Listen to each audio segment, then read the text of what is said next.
আমি তোমাকে না বলেছিলাম এবার পাশ করলে সাইকেল কিনে দিব, তাও তুমি ফেল করেছো কেন? তুমি পরীক্ষার দিন কি করেছো? বাবা সাইকেল চালানো শিখছি। বাবা তুমি নাকি ঘুষ খাও? তুমি দেখেছো? না দেখিনি, শুনেছি। শোনা কথা বিশ্বাস করতে হয় না।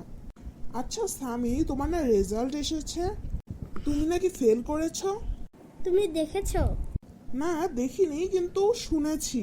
বাবা শোনা কথা বিশ্বাস করতে হয় না। বাবা জানো কি হয়েছে? কি? আমি একদিন রেস্টুরেন্টে গিয়েছিলাম, তারপর ওয়েটার বলল, স্যার এই হোটেলে খেয়ে আমাকে 5 টাকা বকশিশ দাও, মানে আমাকে অপমান করা। তারপর? তারপর আমি বললাম তাহলে কত দিতে হবে? ওয়েটার বলল আর 5 টাকা দিলেই চলবে।